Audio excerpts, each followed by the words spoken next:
Imagine for a moment that somewhere in the middle of Texas there was a large foreign military base, say Chinese or Russian.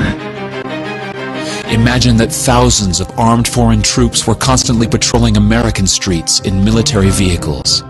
Imagine they were here under the auspices of keeping us safe, or promoting democracy, or protecting their strategic interests. Imagine that they operated outside of U.S. law and that the Constitution did not apply to them.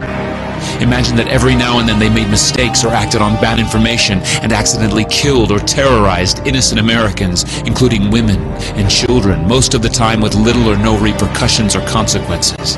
Imagine that they set up checkpoints on our soil and routinely searched and ransacked entire neighborhoods of homes. Imagine if Americans were fearful of these foreign troops and overwhelmingly thought America would be better off without their presence. Imagine if some Americans were so angry about them being in Texas that they actually joined together to fight them off in defense of our soil and sovereignty because leadership in government refused or were unable to do so. Imagine that those Americans were labeled terrorists or insurgents for their defensive actions and routinely killed or captured or tortured by the foreign troops on our land. Imagine that the occupiers' attitude was that if they just killed enough Americans, the resistance would stop, but instead, for every American killed, 10 more would take up arms against them, resulting in perpetual bloodshed. Imagine if most of the citizens of the foreign land also wanted these troops to return home. Imagine if they elected a leader who promised to bring them home and put an end to this horror.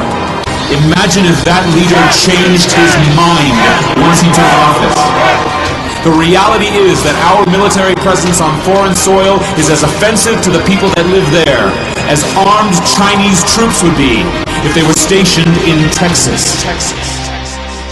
Shutting down military bases and ceasing to deal with other nations with threats and violence is not isolationism. It is the opposite.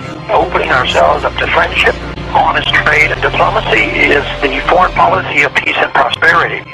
It is the only foreign policy that will not bankrupt us in the short order, as our current actions most definitely will. I share the disappointment of the American people in the foreign policy rhetoric coming from the administration.